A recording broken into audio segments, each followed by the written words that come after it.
Hey guys, just want to do something a little different today. So I'm interviewed about once or twice a month on various podcasts, and frankly, most of them I'm not too impressed with. But I was just interviewed on the Millennial Investing podcast, and I really liked it. I felt like they asked some really interesting questions that most people don't care to ask. They did a lot of research on me, and frankly, it was a good listen. Whereas usually I kind of cringe listening to my own interviews. So the Millennial Investing Podcast has interviewed people such as Cody Sanchez, Nick Huber, Chris Powers, Neil Patel, Noah Kagan. So it was an honor to be included. I hope you like it. Let me know if you have any questions.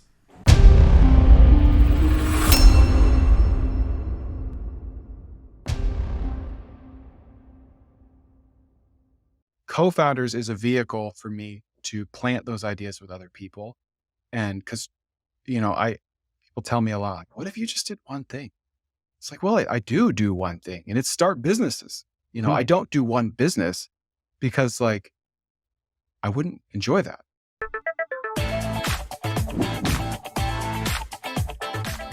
You've got an amazing story, and there's so many directions I could go right now, but I wanted to start off with being a missionary in Hungary.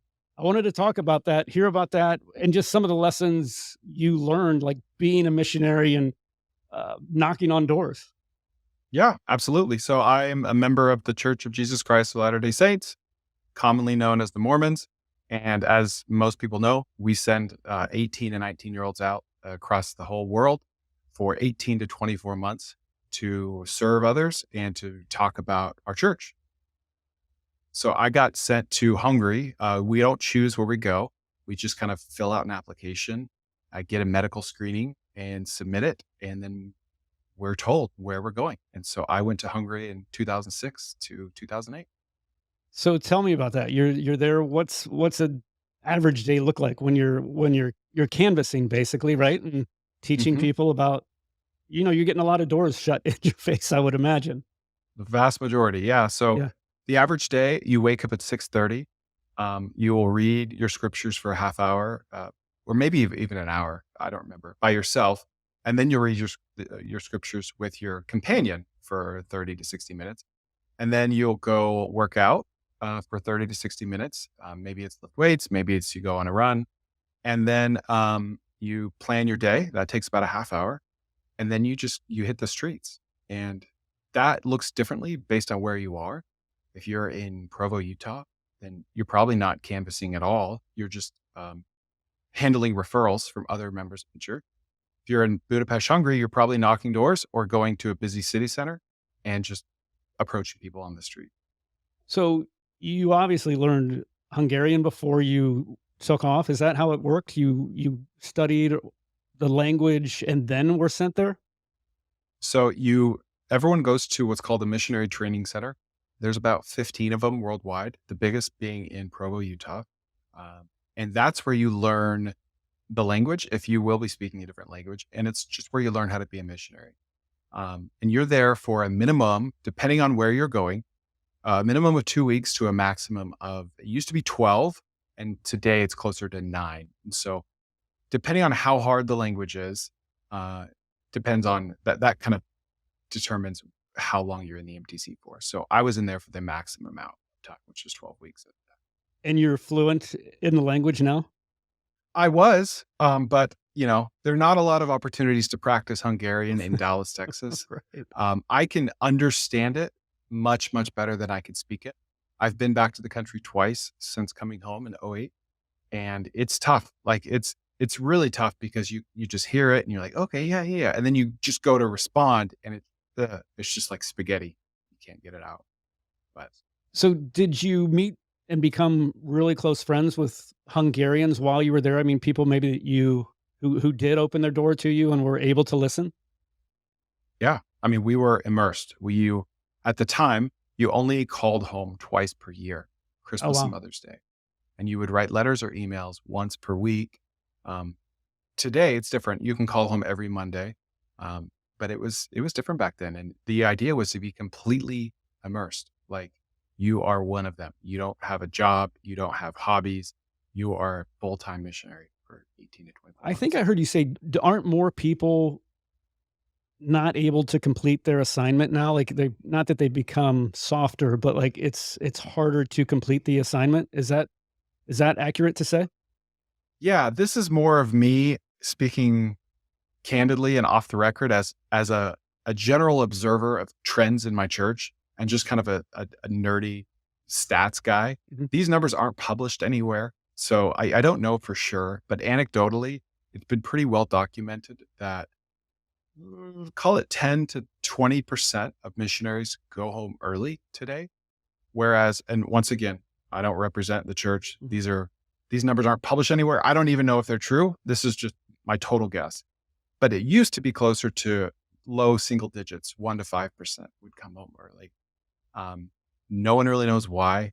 Uh, my guess, my complete hunch is that, social media and smartphones changed everything. Mhm. And it's just a much bigger shock to the culture and the system to go from constantly connected to not connected at all. Yeah. Um, and so it's actually really interesting because that trend is reversing and you're hearing much, much less missionaries come home early. And I Hmm. think, once again, totally guessing that we're just becoming acclimated to it, Mhm. right? Like this is the new norm. And it's like, you saw this distribution curve and everyone kind of freaked out and they left their friends and they were off Instagram and off Facebook. And now it's like the church has done a better job at preparing missionaries. And I think, maybe 5 years ago, an 18 or 19-year-old would leave home addicted to their phone, addicted to social media. And then Yep. that was taken away completely. Whereas now phones are so normal that age of missionaries are actually less addicted to their phone than maybe even a millennial, right? Like, because they're so used to it, they're better able to manage it, I should say. So when they step away from it, they're better able to manage their lives. That's just a guess. Yeah, yeah. So you were what, 18 to 20 when you did this? 19 to 21 at the time, and today it's 18 to 21. Gotcha. And then I wanted to talk about prior to that, I wanted to get into kind of your early hustles. You had a guy named Danny that you worked with. I want to hear about Danny and some of the lessons that you learned from him. Yeah, Danny was a great guy. He was the father to my wrestling partner, Robert. He was from New Jersey. He was a hustler, just a New Jersey entrepreneur hustler, had started and owned restaurants and pest control companies and you name it. He was just a slick talker, great at, taking something for $1 and selling it for two. Mhm. And I worked for him. And at the time, it's just like, yep, this is my job. I push a spreader all summer. I spray houses. But then years later, a decade later, I look back and I was like, that's where I learned business. Like, that's like, I was immersed in business for 4 years. And that's why I am who I am because of that experience with Danny. And he had like a unique billboard sign. Didn't he have like some kind of funky sign up that it was voted like the worst whatever sign in Eyesore. the Yeah. eyesore in the town? Yeah. I was in Titusville, Florida is where I grew up. And he had a company called Quantum Pest Control. And right there on US 1, um, next to the Indian River, there was a big billboard that had his logo, Quantum. And then it was just a massive toothbrush with a massive cockroach on top of it, bristles that said got bugs. That's it. No number, just the logo and the words got bugs. And that drove all of his business. And I just thought that was brilliant. Yeah. And someday you may do a pest control company in the holding company? Oh, who knows? Yeah. I'm not against any company. I Yeah. love all business. I wanted to But if I talk. did, I would use that billboard for sure. Yeah, it was cool. It's if people haven't seen it on Twitter, it's worth checking out. I wanted to talk too about your writing and this woman, I think maybe in high school that inspired you, Jane Spidell. You're a Mhm. really great writer. Like your content, Thank you. I really appreciate it and appreciate good writing. And I wanted to hear about Jane Spidell and just how you got started writing. Thank you. I appreciate that. She was, you know, she was my yearbook advisor, and I joined yearbook just because it was another class. And I tweeted about this, but I had an assignment to write about a part of the school that I had to go observe for an hour, and she was very dramatic. She was just I don't know. There's no other word for it. She was very dramatic. She was extra, and so I wrote this very sarcastic essay about the beauty of the orchestra room, and I just made it. I was just I was being sarcastic, and she took it seriously, and she loved it, and it touched her, and that made me the assistant executive editor based on that one essay, um, which meant that I became the executive editor the next year, my senior year. So that's So kind of where you started to hone your craft of writing? yeah, and then, I started starting businesses, and my writing kind of changed to be more copywriting to convince people to buy things, and I never really took a course or read a book. I just kind of learned from what I saw in ads that seemed to work and copied and changed to fit my own needs. Yeah, so now you're doing a newsletter, you post on Twitter frequently. I wanted to hear a little bit about how Twitter has affected your career. Yeah. So I feel like I'm still in the very early days of Twitter. I've only been posting consistently there for like 15 months. I had another stint on Twitter a few years ago that was a completely different experience. So I have a lot of experience writing or posting stuff to Twitter, but only about 15 or 16 months of doing long form, kind of intentional, thoughtful content on Twitter on my current account.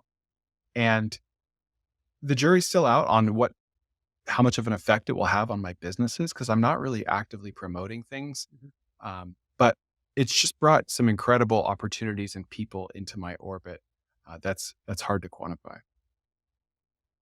Nick Huber, the sweaty startup guy, he talks about writing being a superpower. And I think there's a lot of truth to that. Like, there's for some reason people that can write, we kind of put them up on a pedestal and look at them like this guy, this guy. Mhm. Yeah, I think it's a great skill to have, and anybody ought to develop it. Yeah.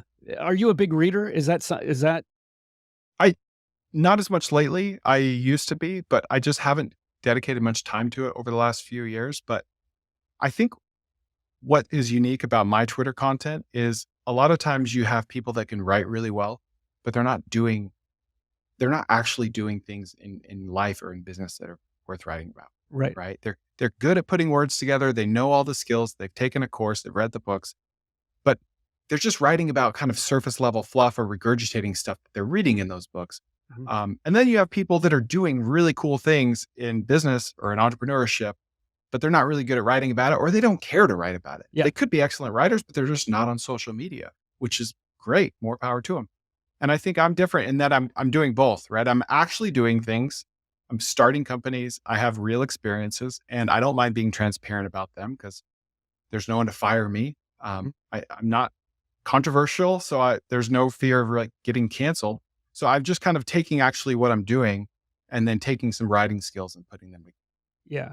Nick had the same point that you gotta be doing interesting things in order to post good content, and I wanted to get into the companies that you're running. You've got a holding company called Cofounders. So tell me about that, and then just, like, some of the companies that are within the holding company and the 1 or 2 that you're, like, most excited about right now.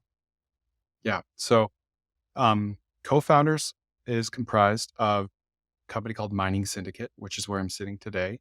It is a company that sells crypto mining hardware and services like hosting and software as well. So we're basically a data center for crypto miners. Um, but we get most of our revenue from selling the hardware, not the services. And then I have a company called Texas Snacks, and we resell Buc-ee's products. Buc-ee's being a 50 chain kind of mega gas station. It's like the Disney of gas stations. Um, that's a whole story in and of itself. And then I have a company called Fast Tree Care, which we started last summer with an operator, and that's just a boring old tree trimming business. That's a lot of fun. And we have a company called Volterra, which is an AI software that helps skilled nursing facilities find more medical codes to bill for. That's pre-revenue. We're about to go live with our first handful of customers. And then we own an RV park in Waco, Texas, just a simple RV park, small one. And then we are constantly incubating slash working on 3 to 5 other projects. Some of them may never launch. Some of them could be really big businesses. So let's go into that a little bit. I know you'll partner with MBAs and business students, things like that. Talk to me about that process. If there's somebody listening right now that is intrigued by what you're up to and wants to get involved, like how do you vet people? How do you split equity? Like how does the whole thing work? Yeah. So our job, quote, our position, um, is posted on hundreds of universities across the country. And so we look for students that are entrepreneurial. We don't care where they live. We don't care what their GPA is. We don't care what their major is. It literally makes no difference. We just want someone that has made a dollar with entrepreneurship before. Maybe it was a lemonade stand. Maybe it was a massive company. We don't even care. We just want them to have that gene. We Mm. can't make them an entrepreneur, and we don't want to try. So they have to have the gene. Furthermore, we want them to have three qualities. We want them to be humble, just willing to learn, a sponge, moldable. We want them to be grateful, just grateful for the opportunity. There's a direct correlation between kids that are really, really grateful to have been chosen and their success, Mm. right? And then the third is energy. We want them to have high energy. They could be introverted. That's fine. I am as well. But we just want them to be excited. We want to hang up with them and then just feel energized from the conversation. Um, so if they meet those criteria, then we give them three business ideas to choose from. We give them a salary, we give them a timeline, and we fund the idea itself. And we take majority equity in the business, maybe 51%, maybe 70%. And then we just hold their hand and we tell them exactly what to do and how to start it and be successful. It sounds awesome. It's such a good idea. And these are all college age kids for the most part. You're not hiring people that are further along in their career, correct? Correct. Yeah. Yeah. Those 3 qualities you listed, Warren Buffett's got a similar thing of, like, what he looks for in managers and leaders, and it's a very similar list. I heard that just recently. And I think one or two of them, there was some overlap. Yeah. I think integrity was one. Integrity, energy are definitely 2 of them. Uh huh. I like the humility and the gratefulness. That's, just being teachable, being a Yeah. learner. Yeah, those are Yeah. huge. So let's go into you had mentioned Buc-ee's. I'm from Columbus, Ohio. I had mentioned earlier. I really hadn't heard of Buc-ee's up until a few months ago, and I saw it on Twitter, maybe through you, maybe through Michael Girdley. I'm not sure exactly, but tell me about Texas Snacks, Buc-ee's, and what you're doing with that portion of the company. Yeah. So Bucky's is, like I said, it's a massive gas station. They're 60,000 square feet. They have over 100 pumps. If you drive by one, you will have remembered it. They started in Texas. They opened their first one outside of Texas and Alabama, and now they're in about a dozen states or so, but opening more every quarter or two. And they're very unique. They just have an amazing brand. It's this cartoonish beaver, and I don't know what they did, but they tapped into something magical to where if you go to a Bucky's, you have to talk about it. You have to fall in love with it. You just love it. It's just an amazing experience. What is it about it? I mean, I've never been to one, obviously. So what is it about it? What have they done right that taps into this customer love that gets created? Well, I think a lot of it is confirmation bias. So they have a great brand. And so I think a lot of people that go there have already heard about it and they've heard good things. So they're expecting a great experience. And then, there's 100 gas pumps and it's just unusual. So they walk in with this wide eyed wonder. And then you walk in and it's just busy. It's just got good energy. Everyone's friendly. They're known for their bathrooms. Their bathrooms are spotless, super nice. And then they have a full restaurant in there serving Texas barbecue, and they just have a whole wall of jerky, a whole wall of candy, thousands of snacks, all like a lot of unique products or items that you couldn't find anywhere else. And it's just a great experience. That's what it is. It's an experience. It's not a gas station. It's closer to Disney than a gas station. So your idea was to sell Bucky's products. So talk to me about that because they originally said no to you, right?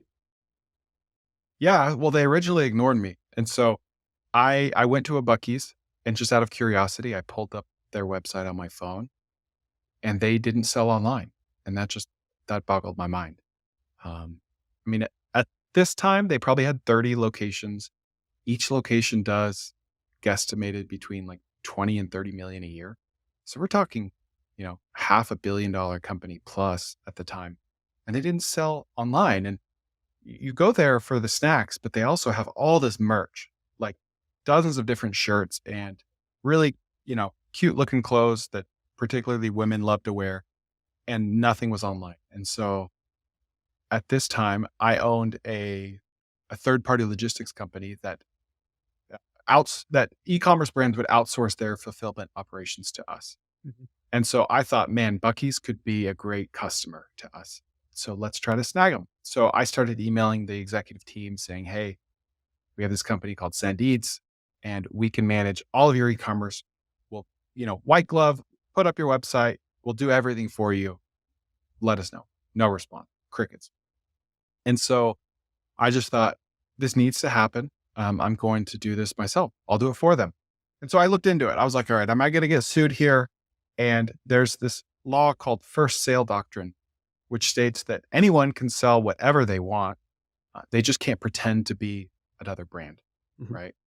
So I can resell Buc-ee stuff just like I can resell my iPhone. I just can't pretend to be Apple. Right. And so we launched a website. We called it Beaver Snacks at the time because that's their mascot is a beaver. And we put big disclaimer saying we're not Buc-ee's, we're buying and then reselling their products with a markup. So we launched.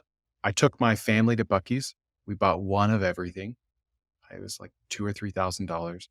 Everyone was looking at us sideways. They didn't know what to think of us because they had never seen this before. And brought it back to our warehouse, hired a photographer, took pictures of everything, put it on a website, and then I started emailing reporters.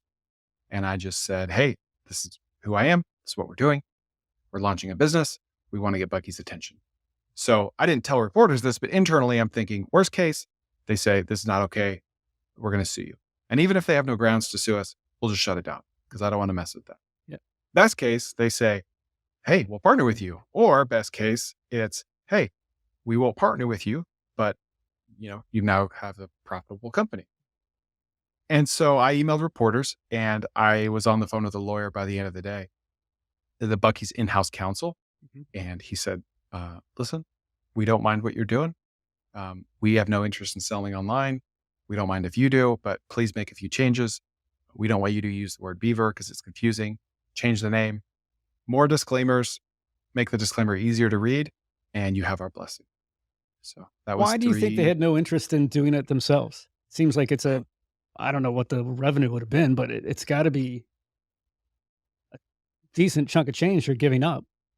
Yeah, I think that they're trying to optimize for the in-store experience. Yeah. And I don't know this. They haven't told me this, but my hunch is that they think it would cannibalize their in-store sales or incentivize people to not come to the store. Mhm. And I think they want the Buc-ee's experience to stay exclusive and elusive and unique. Whereas if you can just click and order it, then it's even if their sales go up and even if it doesn't hurt their in-store sales, it's just not as much of a novelty anymore. So you're going directly to the stores each week or a couple times a week to buy merchandise to then sell online? Is that how the Hmm. logistics of it work? Yeah, so we have pretty close relationships with the general managers of two different stores, and then decent relationships with two other stores as well. And so we will place an order beforehand, um, and they will receive it from their distribution center, palletize our order, let us know when it's ready, and then we will show up. We'll make sure everything's in there, and then we'll go to the front counter with everyone else. They will kind of portion off our line, our aisle, and we'll swipe that card for tens of thousands of dollars and then load it up in our box truck and drive it to the warehouse That's incredible. every And week. this Yep. all developed because you already were doing it's called 3PL, right? Third party Mhm. logistics. You were already doing this for other food companies, right? Like ice cream and candy bar, whatever. Like you were already doing that, right? Yeah. I mean, we didn't need that. We could have done it from our house if we wanted. Mhm. It just made it a lot more convenient. We already had software, we had the skills.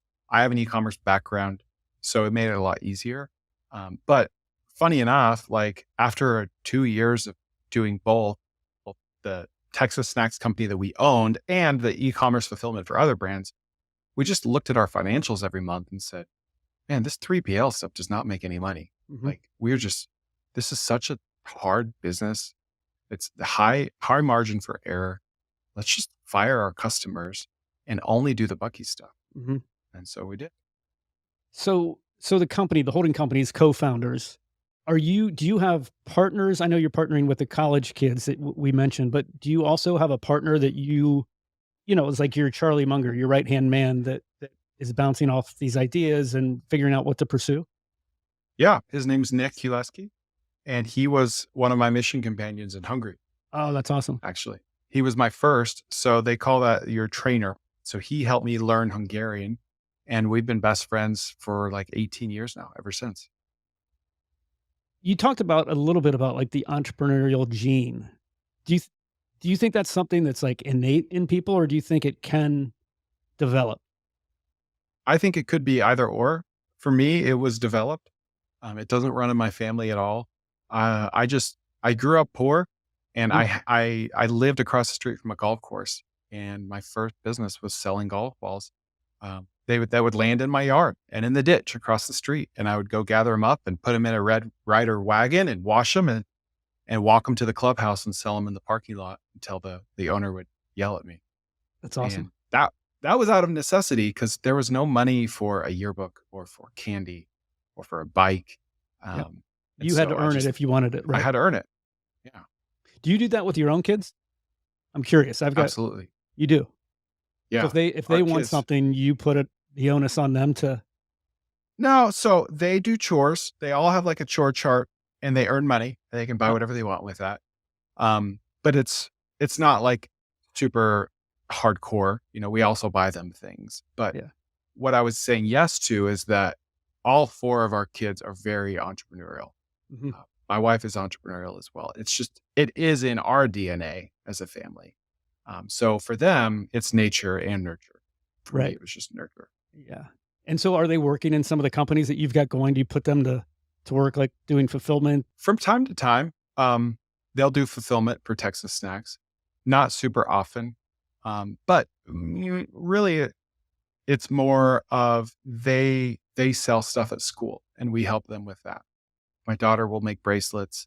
My kids, well, we'll go to Winco, which is like a budget grocery store where you can buy candy by the pound. Mhm. And I'll give them like a $5 budget and we'll do competitions so they can see who can turn that $5 into the most amount of money at school by reselling the candy. I think I heard you said you do something similar with like a Robinhood account, right? Like they trade and you have a competition to see who can trade Yeah. and We did that once yeah. with crypto actually, just Okay. for fun. And it was bad timing. None of them did well. It was when things were collapsing. Yeah. Yeah. But Let's get into that. I wanted to hear about you've got some great stories about John McAfee of McAfee Security fame. Very fascinating guy. I think you had mentioned they're making a movie about his life. Tell mhm. me about how you got connected with him and just like that entire story. Yeah, that's a long story. So I'll give you the highlights, and that is 2017. Crypto was just booming. Uh-huh. Bitcoin was going from 3,000 to 20,000 over the course of 2 months, and I was deeply entrenched in all of that at the time. I first bought Bitcoin in 2016, and I'd just been curious with it, and so I had a thesis in 2017 that crypto altcoins specifically, so everything aside from Bitcoin and Ethereum. I had a thesis that these prices were driven by hype. Mhm. And I wasn't a genius. A lot of people thought that, but my thesis was that this would be measurable. Right. And so I kind of developed an algorithm that took the hype of an altcoin, which was derived from how many social media mentions and mentions on Twitter and on Reddit and all those platforms. I would make a hype score and I would divide it against the market cap. So if a token had a really high market cap, but no one was talking about it, then my algorithm would say short. Mhm. And if, it had a very low market cap, but everyone was talking about it, it would say buy. And I put this together and then I started tracking it and it worked. And I thought, wow, this could be huge. This is really big. I found alpha. And, to find alpha in the stock market is impossible. Hard to But do. Yeah. in crypto, why not? Right. So I was a nobody on social media. I had no following and And this I was needed to get this 2017, correct? 17. Yep. Late 2017. Good And timing. so, yep. And so, well, in a sense, bad timing in another sense because it was all about to crash. But Right. I I thought, okay, I need to reach out to John McAfee because he was the biggest influencer on in crypto Twitter at the time. Uh-huh. He had about 800,000 followers. And so he's notoriously unreachable. I, I tried to guess his email uh, to no success until finally I did. I used an app to see if he would open my emails, and he finally opened it, but he wouldn't respond. So I just kept emailing, saying, John, I've got something big I want to show you. He finally responded, and he was very critical, very, standoffish, said, I don't believe you. And I said, let me show you in person. I thought if I could present in person, then he'll buy into it. So he finally said yes. He said, come to my house in Tennessee. And so I flew to Alabama. I stayed at a friend's house in northern Alabama. And then I drove up to his house, and he had said, I'll send you my address the morning of. So I started driving to his city, which is Lexington, and he wouldn't respond to my email. I didn't have his address until like the last minute. He gave me his address. So I showed up, and he wanted me to show up at 1:23 p.m. And this was late February 2018 at this point. Um, and I presented this to him, and it was wild. He had a whole camera crew from Australia there. He had bodyguards. He had assault rifles laying on the ground. It was everything you'd imagine. And I presented this to him, and he loved it. He understood it immediately.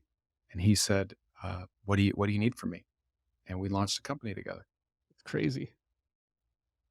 And how did it Yeah. unfold from there? Yeah. So I asked him to tweet about me twice per week, and I would give him a quarter of the profits. And the whole play was to start a free community for people that wanted access to these altcoin picks.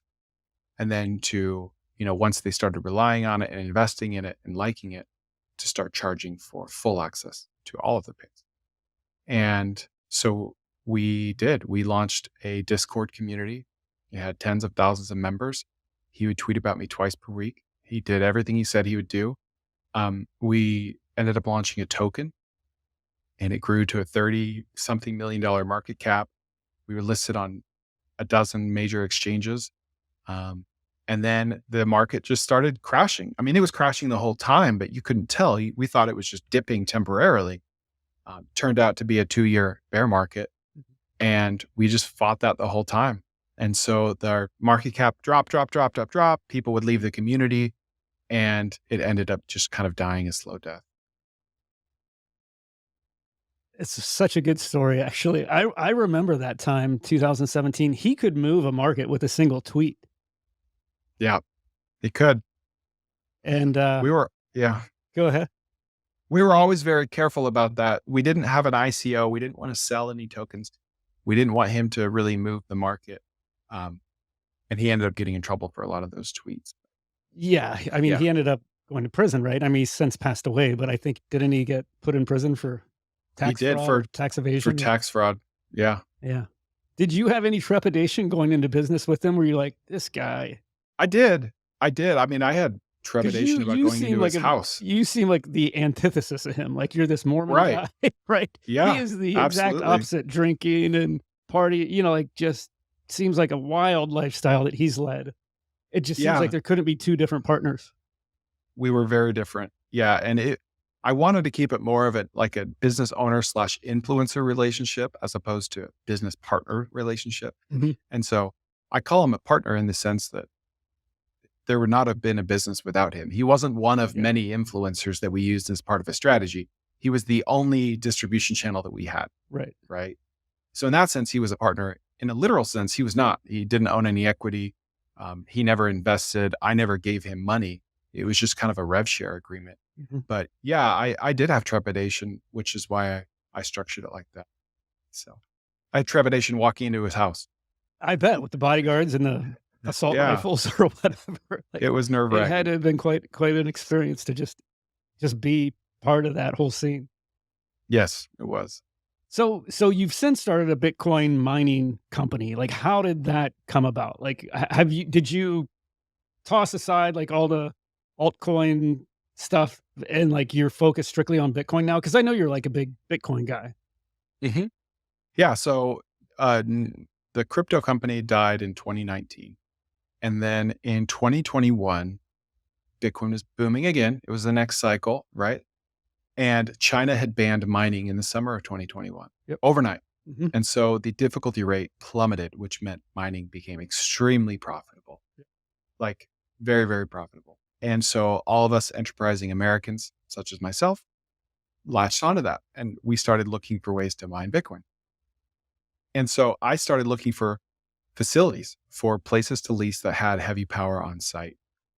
And I was striking out until I finally found a place 30 minutes from home for sale. And I reached out to the seller directly and I bought the facility from him. When I say I bought the facility, it wasn't a business. There was no LLC. There were no employees.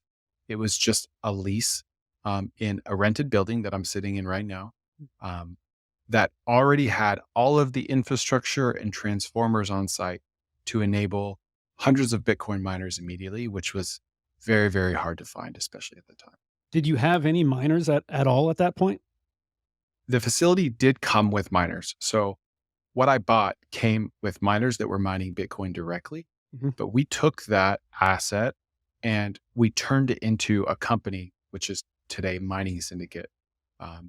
So we basically spent a lot of money for access to a lease and infrastructure and a handful of miners that were netting like 15 grand a month at the time. We knew that was very short lived because they were late model miners. Mhm. And we sold the miners because we didn't want to be in the mining business. We wanted to be in the hardware and in the hosting business. So say more about that. So how you're not selling, you aren't, tell me We more don't about mine that. Bitcoin. You don't mine Bitcoin. You are selling, you're like a Pick, server basically, like picks and shovels. Yep. okay, got it. We sell. So if you, let's say you wanted to mine Bitcoin, Yep. we would sell you a $5,000 machine, um, which would mine you like, call it $12 a day in profit of Bitcoin. And then we would sell you the electricity and the services, which would be about $200 a month as well. Um, so we make most of our money selling that machine, and then we kind of break even on the hosting. Um, so that's our business. So had you done any of your like mining on your own prior to this? Like, did you have any experience at all doing your own I mining of Bitcoin? I had almost no experience, which never, detracts me for better or worse. Mhm. I had bought 2 miners from eBay throughout this whole process to learn. I plugged them in. I was like, okay, I'm an expert. Right. But no, I didn't have much experience at all. Uh, So what's on the horizon for the, I mean, let's talk a little bit more about Bitcoin. I mean, is it's something you have strong conviction in? Do you make any price predictions for this coming cycle that we're in? yeah, I can make predictions, but I've never been good at them. Um, I to me, Bitcoin is just math, which is why I like it. Yeah. It's provable scarcity, which not Mhm. even gold has. We think gold is scarce, but we don't know how scarce it is, right? Right. So I think Bitcoin is a gold replacement. Maybe not a gold killer, but just a superior alternative to gold that will eventually overtake gold's market cap, which would mean that one Bitcoin would be like $300,000 or $400,000 each. Right. I think it's a statistical inevitability that Bitcoin will hit 100 grand and then $1 million each. Mhm. Is it going to be in months or years or decades? I don't know. I do think we'll hit 100 grand this cycle over the next 18 months Yeah. and maybe even 150 or two. Right. And so you do not trade in and out of positions with Bitcoin, like you buy, you hold, and you hodl, as they say, right? Yes, I'm so bad at like investing in stocks but what I am good at though is I'm good at never selling. And Right. it did take years to learn that. So if I buy a stock, I will never sell that stock. If I buy Bitcoin or Ethereum, I will never sell it because the pain that I feel from selling too early is much greater than the pain I feel from losing money. Right. Uh, I read, wasn't so, one of your first investments Circuit City? yep, that was my first investment. It was your first, and that was a pretty big loss, wasn't it? At the time, it was a third of my net worth, which was a whopping $500. Right. So I was 21. Um, yeah, but I've foregone a lot more money selling things too early. Like when Mhm. the last time I did that and the last time I will ever do that was in March of 2020 when I freaked out and I sold all my stocks. Nope, I don't like where this is going. And you name it, Yep. like Nvidia, Tesla, Shopify. Like, need I say more? Yeah. Yeah. I'm like, my Tesla's already tripled. I'm going to sell it now. Yeah. I had 8x more to go after that. Right. Yeah, it's painful. My But brother did the same thing. He panicked and yeah, huge upside that you end up missing out on. yeah, I don't do that anymore. Like I've held Bitcoin Yeah. at 85% drops. Like Yeah. I don't sell. Yeah. How do you deal with the volatility? Like, the drop from, let's say, 60, whatever it was, 67,000 down to 15 or 16,000. How do you think about that psychologically? How does it affect you? I I use friction wherever I can in life.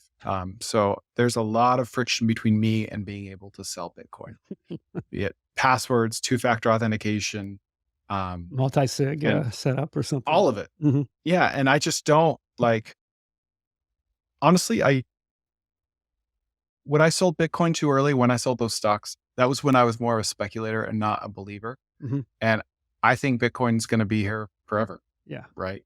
And so I just I would sell it to pay the mortgage or to feed my family, right? Sure. Like I'm not stupid, but I don't sell it even if it's dropping 80%. I just can't. I'm not good at timing it and I don't want to get good at timing it. So I don't think about it. So I don't sell it. Yeah. Yeah. I think that's smart.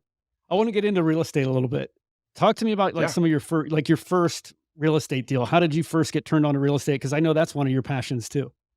hmm I first got into real estate in 2008.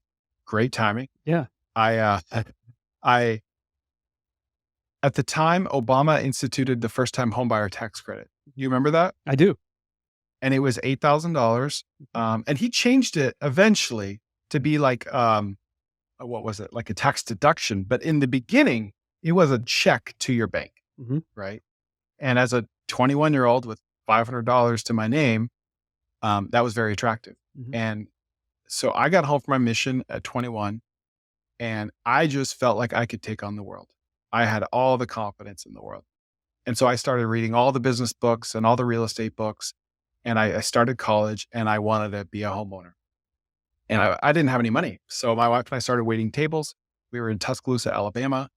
And 7 months into marriage, we bought a 3-bedroom, 1-bath house at Tuscaloosa for $90,000. Mhm. And it had been sitting on the market forever. And we didn't know what we were doing. We used the same broker that was listing it, to buy it.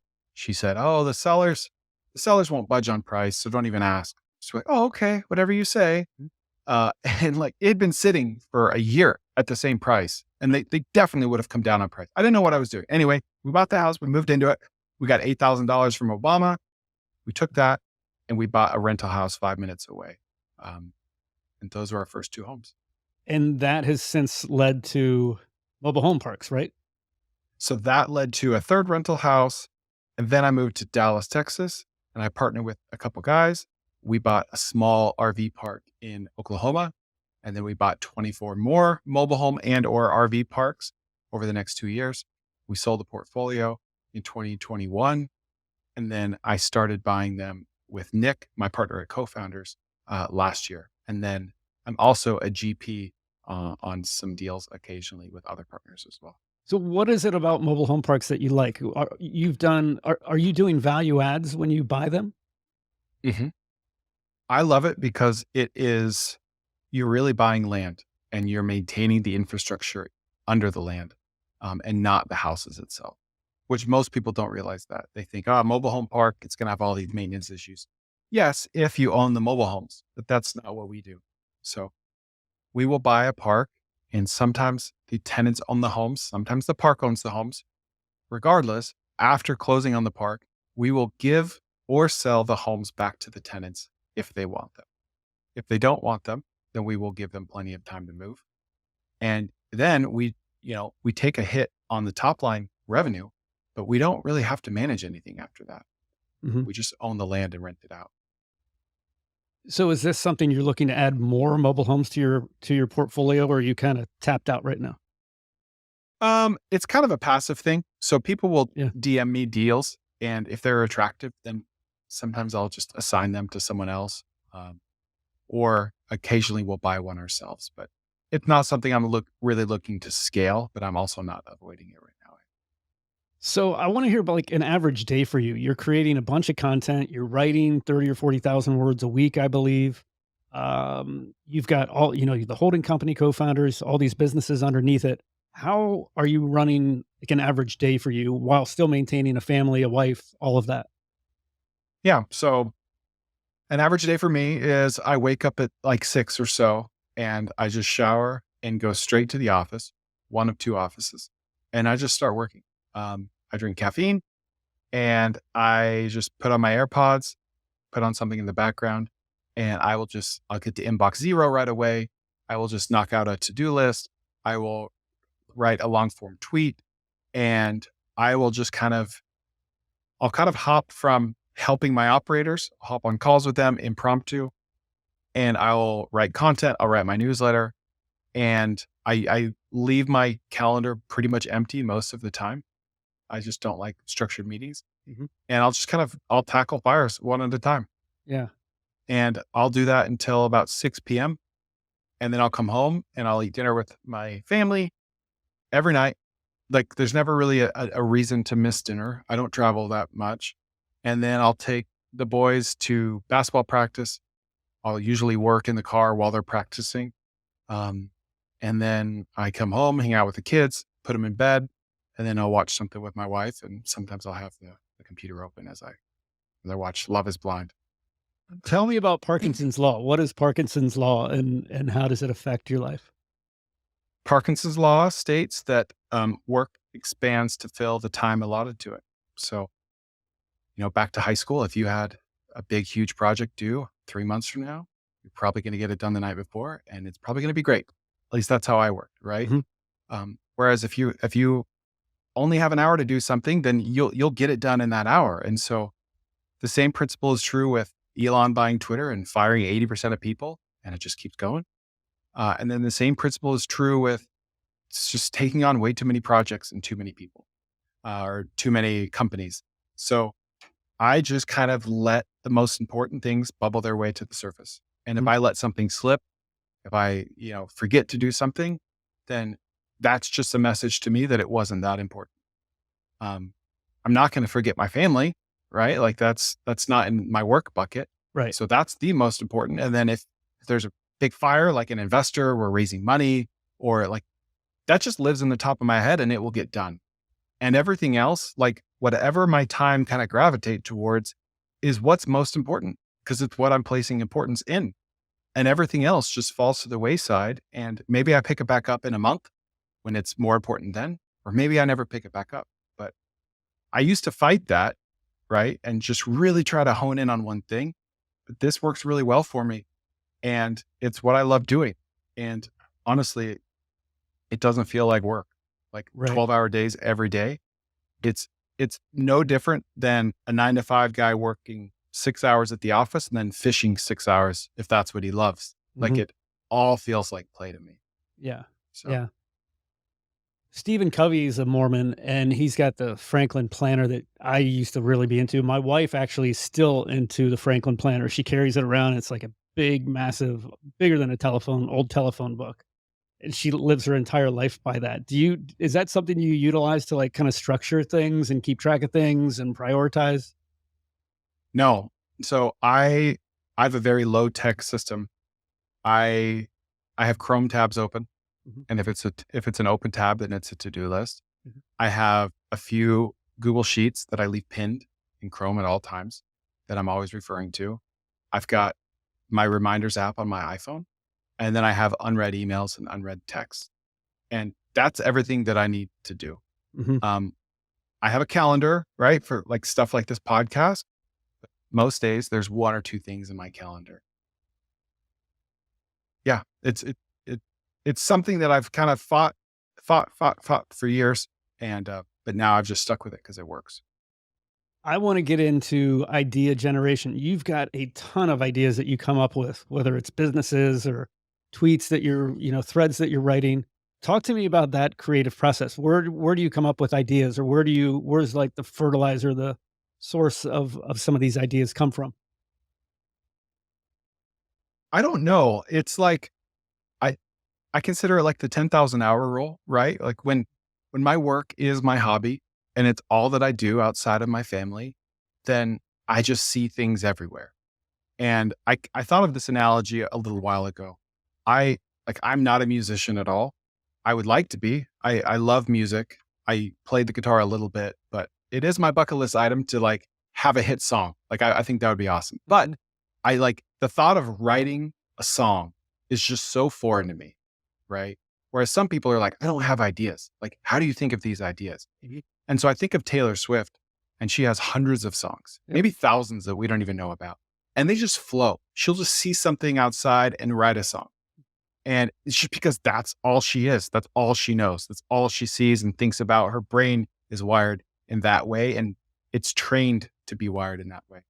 And that's just how I am. Like, I don't know. I don't try to think of ideas. I don't have like a process. I just see things out there and I think I just attach like commerce to it or business to it. Like, oh, this could be improved by, oh, you could monetize it like that. Like, that's just how my brain works. I find it fascinating. Is that why you've partnered with some of these like college and MBA students, because you've got so many ideas that you want to pursue, and you give them free reign and let them run with it? Yeah, exactly. I've like the fast tree care. I bought fasttreecare.com, the domain, like 6 years ago. And I just kept renewing it. I was like, that is a good domain. Mhm. How is that not taken? And I had helped a friend as a favor start his tree business and it went amazingly. And so I thought, all right, that's just idea number 72. And one day the stars will align or not. And if they do, then I'll launch this business. And it did. And it's a great business and it's a great domain name and it's awesome. And so Co-Founders is a vehicle for me to plant those ideas with other people. And because, I people tell me a lot, like, what if you just did one thing? It's like, well, I do one thing and it's start businesses. I Mhm. don't do one business because like I wouldn't enjoy that, you Yeah. know? Do you find Andrew Wilkinson of Tiny, I think he made the comment that it's like the Pareto's law, 80-20 rule, that 80% or what, 20% of your companies are generating 80% of the revenue. Do you find that to be the case? Absolutely. Yeah. So is that Bitcoin mining? Is that Texas snacks? Yeah. Like, Right now it's Bitcoin mining. Um, just because it's the most established and we're yeah, selling a high ticket item. So to have a $100,000 day means we just have to sell 20 items. Um, right. that kind of makes it easier to be a bigger business. Um, but Co-Founders is very new. Like our AI startup is 4 months old. Our RV park is 8 months old. Texas Snacks is old. Um, but that's like a $3 or $4 million business. And then Mining Syndicate. And then I'm probably forgetting about one or two. But yeah, so I don't know what that 80-20 will look like Right. in the future, but yeah. I want to kind of shift gears a little bit. You used to be a pretty heavy dude. 280, is that 260. 260, you said? You're not that Yep. anymore. So talk to me about that process of getting into ultra marathons and losing a bunch of weight, and just the training that was involved in that. Like, you had a comment with Chris Powers, it was like something about the importance of seeking out and finding hard things to do, which Mhm. I'm totally in agreement with. Like, make yourself suffer, even though Yep. like it goes against our grain. Tell me about the ultra marathon stuff. Yeah, so I celebrated my 10-year anniversary in 2008 with my wife, and I was this size when I got married. I was this exact size all throughout high school, um, throughout my mission, and then I got home and I got married, and I just let myself go, and I gained 50, 60 pounds. And my wife, bless her heart, never once said a word. She's not the type. She never said, "Hey, watch what you're eating. Like, what are you doing? Like, man, maybe you should work out." Never, ever, ever once. Right? Really? She just loved me. Yeah. Never. And she never gained a pound. She had 4 kids. Wow. And like she always just lost it and then had another kid. And so she's the same size today that she was in high school. And so despite her never saying anything, we were on our 10-year anniversary and I just looked in the mirror and I was like, what are you doing? Like, what, who are you? Like, what? Nothing, like there wasn't a person that made a comment. I don't know what the trigger was. It was just, I hit a point and I was like, this is, this is unsustainable. And I had tried over the years half-heartedly, lost 20 pounds, gained it, lost 30, lost 10. But I was like, no, I'm done. And I had heard about keto, but I didn't know anything about it. And I was like, let's try that. All right. When I come home from Hawaii, our anniversary, it's like, I'm going to start keto. So I did. And I just didn't look back. I just went strict keto. I lost all the weight and I didn't really do much exercise. It was just diet. I played racquetball kind of just a little bit on the weekends. But after I lost the weight, I hit my goal weight and I was like, okay, now you got to keep this off. I didn't want to be on keto forever. So I thought, I'll just start running. So I just went outside and I don't have a background in running. I wrestled in high school and that's it. Mhm. So I just started running around the neighborhood. And I'd always told myself I never ran a race. I'm kind of like the all or nothing type. And so I thought, man, it'd be a cool story if my first race was a marathon. It'd just be cool to not work up to it. That's the extent of my thinking. Right. Right. And so I just Googled a marathon training plan, Hal Higdon. I followed it to a T. I ran a marathon 2.5 months later. And then I learned what ultramarathons were. I didn't even know they existed. And I ran an ultramarathon a month after that. And then I ran 13 more over the next 2 years. So an ultra marathon is what's the shortest mileage? 50K, which is 31 miles, And what was the longest one you did? 139, 139. So something like that takes how long? 35 hours. That one did Holy straight. smokes. Yeah. That's crazy. Yeah. It is. It's pretty crazy. And are you Um, I mean, that's wild. I biked across America. That was like my big journey. Like, so I oh, yeah, that's appreciate pretty wild. no, I Yeah. appreciate these kind of stories and I think they're great to seek out. But I can't imagine running whatever, 36 hours, 30, however long, like that blows my mind, honestly. Yeah. I mean, at the end of the day, it comes down to dialing in your nutrition. And I Mhm. mean that while you're running, right? Like you got to learn like how many calories you need per hour to keep going. Just like how many calories your car needs or how much gas your car needs every 100 miles, right? And then you got to dial in you got to take electrolytes. That's the big secret. You just got to have your salt, potassium, magnesium. And then the third is you just can't quit. Like you just Right. walk. That's not an You option, just right? no, it's just not. And you walk a lot. So you say running, but there's in a lot of ultras, Mhm. there's more walking than running. Are you And sleeping, like taking a little cat nap along the way or people no? do. Yeah. No, I never have. People do. It's common on like especially like 100 to 200-300 mile races. But I've never have. Is it something you would do that level of distance again, or is it like a one and done? Like I did it, I proved I could do it. I don't need to do it again. I would. I I definitely would. I never quit one, which I've since learned is rare. It's they have like a 30 to 40% dropout rate, which makes sense. But Right. I just on the 140-mile one, I remember being out there and like it was the hardest thing I've ever done in my life by far. And I wanted to quit. I just thought, I have 4 kids Mhm. and they're gonna ask me why I quit. Mhm. And I can't tell them, well, daddy broke his leg or, Right. daddy got bit by a snake. I would just have to tell them it was too hard. Mhm. And that was the only reason I just couldn't do it. I couldn't quit. And they would have been like, yeah, of course it's hard. But like, I couldn't stomach them remembering that even if they never did, like, I just couldn't do it. No, it's a great example to set for them. I wanna get more into your kids. You've got a daughter that had a lung transplant, and Mhm. this story is really amazing. So tell me a little bit about her, the condition she had, and then what led to the lung transplant, and then we'll kinda go from there. Yeah, she had a disease called pulmonary hypertension, which just means high blood pressure in the lungs. Extremely rare, especially if it's idiopathic, which means the doctors don't know the cause for it. Yep. Sometimes older smokers will get it. But it's very, very rare to be born with it. 1 in a million. Wow. And so we didn't even know she had it until she was 3. She kept getting, she just kept having breathing issues. She was misdiagnosed with asthma. And then finally, our pediatrician, it was just like, maybe it's pulmonary hypertension. And like that just set off this chain of events. And so she was diagnosed with it. We'd never heard of it.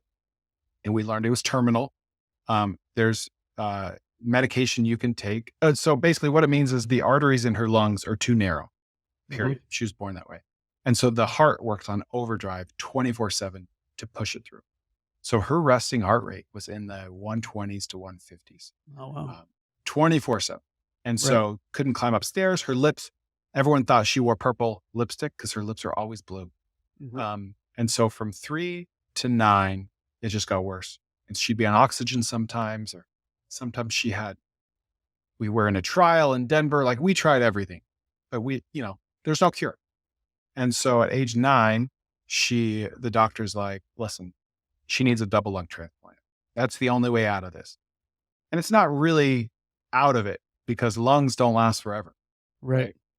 But it was just the best option. And so we had to move to Houston to be close to the Texas Children's, uh, which is the best lung hospital in the country. Mhm. And she was on the waiting list for 6 weeks. And we got a call late at night and we took her in and she got a lung transplant. And it's been 2 years almost to the day. And Wow. she's been healthy ever since. That's incredible. Super incredible. And so what is the like is she will she have to have you said there's a time limit on lung transplants. Will she have to have another one in her 20s or something like that? So the first year is the riskiest, and we Mhm. got out of that. And so average lifespan of lungs is like 7 to 10 years. Yeah. Um, and so doctors will do a second transplant if all of the stars align, if if they say it's okay, and Mhm. it happens in a minority of cases. So that's kind of the hope is a double, like a second lung transplant at some point in the future. Yeah. Yeah. My wife's father had a idiopathic is the term, right? Idiopathic lung issue, and also had a Hmm. lung transplant. And same thing, gave him 5 to 10 years. And I think, he was older when he had the transplant. He was in his late 60s, I think, when the transplant happened, but Okay. was able to get a lot more years than he probably otherwise would have. Yeah, So that's interesting. yeah, They're I very, suppose very rare. right. You since have become a donor. So talk to me about you and your wife and what you guys have done, trying to give back to I guess thank the little boy that saved your daughter's life. Yeah. So a month or two after she got her transplant, I learned about living organ donation, which basically means donating your a portion of your liver because livers actually regenerate. You only have one, but it will regenerate. So donating a portion of your liver or donating one of your 2 kidneys or donating blood marrow. Mhm. And so I didn't even know it was a thing. I just thought you'd be, an organ donor on your driver's license. Mhm. And I had learned about doing it altruistically, which or also known as non-directed, where you Yep. just give it to a stranger. Yep. And it only happens a couple hundred times a year. But I was Nationwide, just very that people choose to do this, you're saying? yeah, there's about 4,000 kidney donations a year, and about 95% of them are to a loved one, and Okay. the rest are non-directed. Right. So I had just felt immense gratitude to Sam, the boy Yeah. who tragically died and gave my daughter his lungs, and I wanted to pay it forward. And Mhm. it seemed like a very logical way to do it once I learned about um, how low risk of a procedure it is. Yeah, you told me it's like a colonoscopy or a, giving birth or something like about the same Yeah, odds it's of about 3 in 10,000 mortality rate. right. And what was the Yeah. stat I read that if just 1 in 10,000 people Mhm. did this kind of kidney donation, there would be tell me about that. I don't know the exact numbers. Yeah. So I kind of had to back end into this math myself. Once I learned it, I just like, wow, I kind of like the McAfee story. I just wanted to shout it from the rooftops. Mhm. That's if 1 in every 10,000 healthy American adults, so not just Americans, not just adults, but like healthy American adults were to donate their kidney, then no one would die waiting for a kidney. Whereas today, about 5,000 people a year die on the transplant list. Wow. Yeah. And your wife It's, also did the same procedure. You and your wife both gave a kidney and went through this process? yep. Just 2 weeks ago. 2 weeks ago, she did hers? Wow, Hmm. that's incredible. Yep. So, to find out more about it, I think you mentioned a organization or a website. What was that? Yeah. The National Kidney Registry. Okay, I think it's like NKR, something like that. cool. Yeah. Kidneyregistry.org. I'll put links in the show notes to this. I'm interested in it. I don't know that I really admire people that do something like this. So pretty cool stuff. Thank Before you. we wrap up, is there anything that we didn't touch on that you wanted to talk about? No, I don't think so. We had talked about this earlier where I'm doing this, a live call-in show. I kind of call it the Dave Ramsey for entrepreneurs, where, I love it. yeah, people can call in and just ask me business questions, live on Twitter through Twitter Spaces. So And you've done something one I've been so doing lately. far. You're planning to do 10. Is that what you said? I'm going to do 10 as an experiment to see how it goes. Um, and yeah, it's on Twitter at noon, every Friday, and you can call in through Twitter and just ask me any business question and I'll answer it live on the spot. That's awesome. I think it's a great idea. How do people find you on Twitter? How can they find you elsewhere online? What's the best way for people to sign up for the Spaces thing and just learn more about you? Probably on my website. It's chrisjkerner.com, Koerner. On Twitter, I'm MHP_guy, as in mobile home park. Pretty active there. Awesome. Chris, thanks so much for your time. This has been a lot of fun. I really appreciate your time today. Absolutely. Thanks, Patrick.